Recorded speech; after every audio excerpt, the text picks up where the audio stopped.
Among the things that keep our practice from developing, from deepening, is really the commitment to having a past and a future. I mentioned yesterday that the reality of time is that there's only a present moment, this present moment, and that's always what's here. There's no other moment.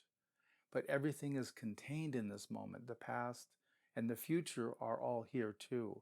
They're all happening right now. This is how time works in reality. But because of the a foot in the past and the future is where people get into a lot of planning and organizing. I have many, many students who on retreat or in a retreat setting will spend some of their meditation time planning. I knew one person who planned their next retreat on the retreat they were on. That was their habit. And there's something that's self-soothing about doing this planning, which is why we do it. If we can organize the future, we can minimize our risk. And conversely, those who spend time in the past are typically working with regret and remorse. I should have gone to that school. I should have dated that person. I should have taken that job. My life would have been so different if I had done this and that. So it's trying to recreate the past. And some people really suffer with this. I've had some students who just could not put down the fact that they were in some phenomenal school for college and withdrew for some reason, or that they left a relationship that they see now was a perfect relationship. Well, these things happened. This person was in their 60s, so it happened 40 years before. There's no unringing the bell, but there's just a looping about it. And this is really creating our own identity. And also we hold some of our suffering as identity too. So we're reluctant to let go of it because it's how we behave. In psychology, they talk about people that meet over negativity as negative merging. And there are couples that will bond based on negative merging. We complain about the world together, and by that we connect and we feel a safety. So it's looped into our system. Our brains, the brain scientists tell us, are more readily able to remember negative events than positive events because we're playing defense. We're trying to stay alive. So we remember where there was a danger or a risk, and we avoid that in the future.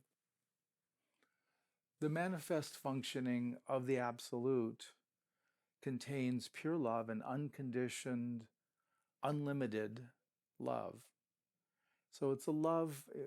When I was young, growing up, my family was Christian, and they used to show us pictures in the children's portion of church of this old white guy with long white hair and a long white beard, and this was God. And God was portrayed as a sort of an accountant, had a book out and had, my name on there, and every time I did something bad, it was written down in the book. So we were encouraged to behave, I guess, better than children. But the idea is that there's a judging entity that's going on there, which isn't the reality of the Absolute. The Absolute isn't planning our lives. It doesn't have things mapped out. It's the creative source, but we have free will to use what we're given in whatever way we choose. And that's really the beauty of it. And part of the system we have as humans is we have a lot of dissatisfaction. We have a lot of what we call dukkha, or dissatisfactoriness or suffering. But we need dukkha because that's the motivation for almost all of us to pursue a spiritual life, to orient and return home back to the Absolute. So it's an important part of our system to have that also. But this love is a love that embraces everything.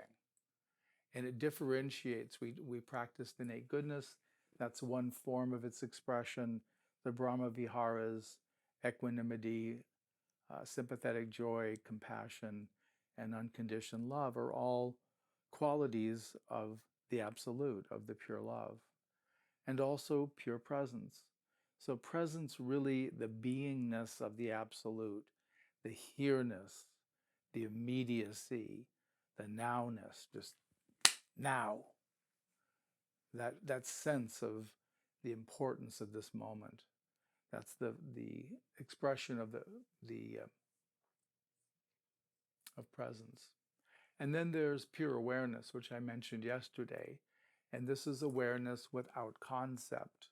So it's a direct awareness. We know by experiencing, we know by tasting, we know by smelling, we know based upon direct contact, not upon mentalizing, theorizing, or conceptual relationship. We don't have that available to us when pure awareness is there.